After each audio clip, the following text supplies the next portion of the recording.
தென்னிந்திய சினிமாவில் 17க்கும் மேற்பட்ட மொழிகளில் 48,000க்கும் மேற்பட்ட பாடல்களை பாடினவங்க இசைக்குயில் எஸ் ஜானகி அம்மா. அவங்க கடந்த 2 நாட்களுக்கு முன்னாடி வயது மூப்பின் காரணமாக உயிரிழந்திருந்தாங்க. அவங்களுடைய மறைவுக்கு பிறகு அவங்கள பற்றின ஒவ்வொரு தகவல்களும் பார்த்திங்கன்னா அதிர்ச்சி ஊட்டக்கூடிய வகையில் தாங்க வெளிவந்துட்டு இருக்கு. ஸோ அப்படி தான் அவங்க இறக்கிறதுக்கு முன்னாடி நாள் இரவு எப்படி இருந்தாங்க, என்ன செய்துட்டு இருந்தாங்க அப்படின்ற மாதிரியான சிசிடிவி காட்சிகளானது வெளியாகி இருக்கு. ஸோ அந்த வீடியோ தான் இப்போது இணையதளத்தில் ரொம்பவே வைரலாக போயிட்டுருக்கு. ஜானகி அம்மா அன்னைக்கு இரவு எப்படி நடந்துக்கிட்டாங்க அப்படின்றத பற்றின அப்டேட் தாங்க நமக்கு கிடச்சிருக்கு. அதை பற்றி தான் இந்த பதிவில் நம்ம டீட்டெயில்டாக பார்க்க போகிறோம். ஸோ ஜானகி அம்மாவை பற்றி சொல்லணும் அப்படின்னா ஒரு சிறந்த பின்னணி பாடகி. அவங்களுடைய இழப்பு அப்படின்றது எல்லாருக்குமே ஒரு மிகப்பெரிய ஒரு வருத்தத்தை கொடுக்கக்கூடியது. தமிழ் மொழி மட்டும் இல்லாமல் 17க்கும் மேற்பட்ட மொழிகளில் பல்லாயிரக்கணக்கான பாடல்களை பாடி பல கோடி ரசிகர்களுடைய மனதில் நீங்க இடம் பிடித்த எஸ் ஜானகி அம்மா ஒரு சில வருடங்களாகவே திரைப்படத்துறையை விட்டு விலகியே வந்திருந்திருக்காங்க. அதுக்கு முக்கியமான காரணம் வயோதிகம்தான். ஸோ அதனாலேயே அவங்க பாடாமல் விலகியே இருந்தாங்க. ஆனாலுமே அவர் பாடின பாடல்கள், ஆயிரக்கணக்கான பாடல்கள் எப்போதுமே ஒலிச்சுக்கிட்டே தான் இருந்துகிட்ருக்கு.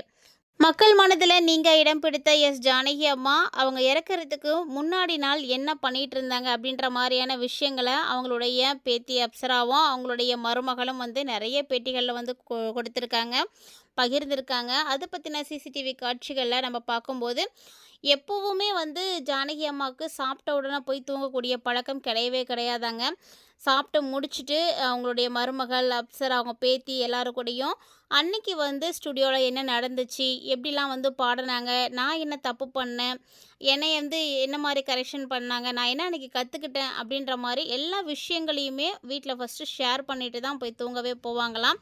அப்படி ஒருவேளை அவங்களுக்கு தூக்கம் வராத நாட்கள்லாம் இருக்குது அப்படின்னா அந்த டைமில் அவங்களுடைய பாடல்களை அவங்க போட்டு விட்டு கேட்குறது வழக்கமாகவே வச்சுருந்துருக்காங்க.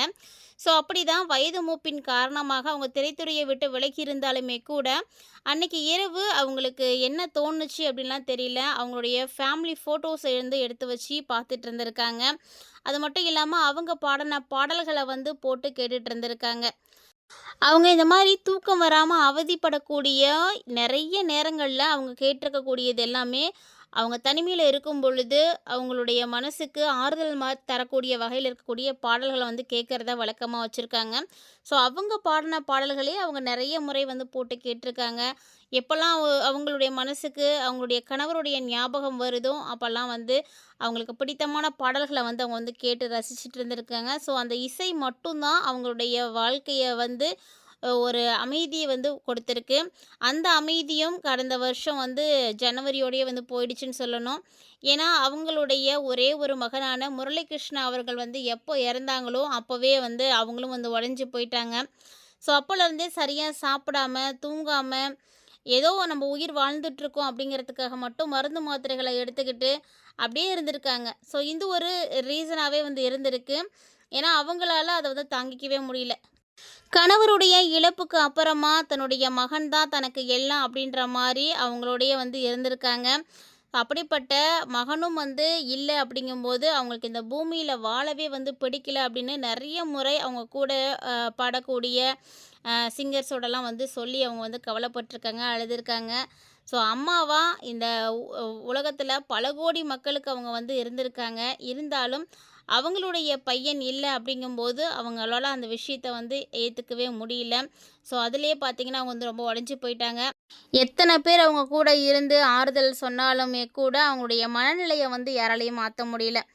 ஸோ அவங்க சமீபத்தில் பார்த்திங்கன்னா அவங்களுக்கு 2013 பத்மபூஷன் விருது, அதாவது இந்தியாவினுடைய மிக சிறந்த உயரிய விருதுன்னு சொல்லக்கூடிய அந்த விருது கிடைச்சப்போ கூட அதை அவங்க ஏற்க மறுத்துட்டாங்க. அதுக்கு காரணம் என்ன அப்படின்னா என்னுடைய திறமைக்கான அங்கீகாரம் இவ்வளோ டிலேவாக கிடைக்குது அப்படிங்கும்போது அது நான் அக்செப்ட் பண்ண மாட்டேன் அப்படின்ற மாதிரி அவங்க அவாய்ட் பண்ணியிருந்தாங்க. அதே நேரம் இன்னொரு ரீசன் என்னென்னா இந்த மாதிரியான உயரிய விருதுகளோ எல்லாருடைய பாராட்டுகளோ எனக்கு முக்கியம் கிடையாது. அதெல்லாம் எனக்கு சந்தோஷத்தை கொடுக்கல. நான் நிறைய பேருடைய மனசில் இடம் பிடிச்சிருக்கேன். எனக்கு இந்த ரசிகர்களுடைய அன்பு ஆதரவு இதே போதும் அப்படின்ற மாதிரி அவங்க பேசியிருந்தாங்க. ஸோ அந்த ஒரு விஷயமும் எல்லாரையுமே நிகழ வச்சுருக்கு. ஏன்னா ரொம்ப ரொம்ப எளிமையானவங்க தான் ஜானகி அம்மா. ஆடம்பரத்தை விரும்பாமல் ரொம்ப எளிமையான குடும்ப வாழ்க்கை வந்து வாழணும் அப்படின்னு ஆசைப்பட்டவங்க. அவங்களுடைய வாழ்க்கையில் நிறைய கஷ்டங்கள் சோகங்கள் இருந்தாலுமே கூட அவங்க தொடர்ந்து இசைக்காக நிறைய வேலைகளை வந்து செய்துட்டு தான் இருந்தாங்க. அதுவும் தமிழில் பார்த்தீங்கன்னா எஸ்பி பாலசுப்ரமணியம், கேஜே யேசுதாஸ், மலேசிய வாசுதேவன், மனோஜ் ஜெயச்சந்திரன் உள்ளிட்ட முன்னணி பாடகர்களோட பலாயிரக்கணக்கான பாடல்களை பாடியிருக்காங்க. ஸோ ஜானகி அம்மா பாடல்களை கேட்டாலே வந்து மனசுக்கு வந்து ஒரு நிம்மதி ஆறுதல் எல்லாமே வந்து கிடைச்சிடும். இவங்க பாடின பாடல்கள் எல்லாமே மெகா ஹிட்டாக ஆணுச்சுங்க. அதுலேயும் குறிப்பாக இளையராஜா அவர்களுடைய படத்துக்கு இவங்களுடைய பாடல் ரொம்ப ரொம்ப வந்து ஹிட் கொடுத்துச்சு. அதே போல் தாங்க இவங்க வந்து நிறைய பேருக்கு வந்து பாடல்கள் வந்து பாடியிருக்காங்க. குறிப்பாக பார்த்தீங்கன்னா ரஜினியோட மன்னன் படத்தில் வந்து பாடியிருக்காங்க. நடிகர் கமலோட தேவர் மகன் படத்தில் வந்து பாடியிருக்காங்க. ஸோ இந்த மாதிரி நிறைய பேரோட பாடியிருக்காங்க. இந்த மாதிரி அவங்களுடைய வாழ்க்கை போயிட்டுருக்கும்போது அந்த 1990 அந்த டைமில் அவங்களுக்கு ஒரு மிகப்பெரிய உடல்நல பாதிப்பானது ஏற்பட்டிருந்திருக்குங்க. ஸோ அப்போ அவங்க என்ன பண்ணியிருக்காங்கன்னா பென்சிலின் ஊசியை வந்து போட்டுருந்துருக்காங்க. அது வந்து அவங்களுக்கு உடம்புக்கு ஒத்துக்காமல் போய் ஒவ்வாமையை வந்து ஏற்படுத்தியிருக்கு. ஸோ இதனால் சுவாசப்பாதை வந்து அடைப்பட்டு மூச்சு விடுறதுல வந்து அவங்களுக்கு சிக்கல்லாம் வந்து ஏற்பட்டிருக்கு. அந்த டைமில் ஜானகி அம்மாவுக்கு கடவுள் மாதிரி உதவுனது யாருன்னா ஒரு மலையாள டாக்ஸி டிரைவர் தாங்க. ஜானகி அம்மாவுடைய நிலைமையை புரிஞ்சுக்கிட்ட அந்த மலையாள டாக்ஸி டிரைவர் என்ன பண்ணாருன்னா அவ்வளோ வந்து டிராஃபிக்கான ரோட்லேயுமே ரொம்ப வேகமாக வந்து காரை ஓட்டிகிட்டு போய் அம்மா வந்து ஹாஸ்பிட்டலில் அட்மிட் பண்ணியிருக்காரு. அவங்க அதுக்கப்புறம் சிகிச்சை பெற்று தான் வந்து குணமானாங்க. ஸோ இந்த சம்பவத்தை அவங்க மறக்கவே இல்லைங்க. ஒரு நாள் வந்து அதை ஒரு பேட்டியில் கூட வந்து சொல்லியிருந்தாங்க. அந்த தெய்வத்துக்கு இணையான மனிதர் இல்லை அப்படின்னா நான் மீண்டும் வந்து கண் வந்து முழிச்சிருக்கவே மாட்டேன் அப்படின்னு ரொம்ப உருக்கத்தோடு அவருக்கு வந்து நன்றிகளெல்லாம் சொல்லியிருந்தாங்க. அந்த டாக்ஸி டிரைவர் அப்போது ரொம்ப வந்து துரிதமாக செயல்பட்டார். அப்படி இல்லை அப்படின்னா அப்போவே வந்து ஜானகி அம்மா வந்து இழந்திருப்பாங்க. 90லேயே வந்து அவங்க வந்து போயிருந்திருப்பாங்க. ஆனால் டாக்ஸி டிரைவருடைய உடனடியான செயல்பாட்டால் தான் அவங்க வந்து பழச்சிக்கிட்டாங்க. பல்லாயிரக்கணக்கான பாடல்கள் அதுக்கப்புறம் தான் வந்து பாடினாங்க. ரசிகர்களை வந்து மகிழ்ச்சி அடைய செய்தாங்க அப்படின்றதெல்லாம் குறிப்பிடத்தக்க ஒரு விஷயங்க. இருந்தாலுமே கூட இந்த டைமு அவங்களுடைய மகன் இழப்புக்கு அப்புறமா தான் அவங்களால வந்து எந்த ஒரு விஷயத்தையும் வந்து தாங்கிக்கவே முடியாமல் போயிருக்கு. வாழ்நாளில் எல்லாருக்கும் வந்து ஏற்படக்கூடாத ஒரு சோகம் அப்படின்னா அது புத்திர சோகம் மட்டும்தான். தன்னுடைய மகனை தான் கண்ணு முன்னாடியே வந்து இழக்கிறது அப்படிங்கிறத யாராலையும் ஏற்றுக்க முடியாது. அந்த ஒரு விஷயம் நடந்ததுக்கு அப்புறம் தாங்க இவங்க அப்படியே வந்து உடஞ்சி போய் படுத்துட்டாங்க. ஸோ அதுக்கப்புறம் அவங்க வந்து எழுந்திருக்கவே இல்லை. கிட்டத்தட்ட பார்த்திங்கன்னா 6 மாத காலம்தான் பையன் இறந்து போய் அதே 6 மாதத்துக்குள்ளேயே இவங்களும் வந்து இறந்துருக்காங்க அப்படின்னா அவங்களுடைய மனசில் இருந்திருக்கக்கூடிய வேதனையும் வலியும் நல்லாவே வந்து புரிஞ்சிக்க முடியுது.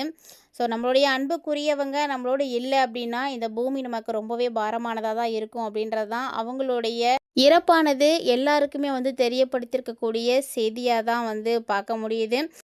கண்டிப்பாக அவங்களுடைய ஆன்மா சாந்தி அடைய இறைவனை பிரார்த்தனை செய்துக்கோங்க. இந்த மாதிரியான அப்டேட்ஸை பார்க்க நம்ம சேனலை சப்ஸ்கிரைப் பண்ணிவிட்டு ஃபாலோ பண்ணிக்கோங்க.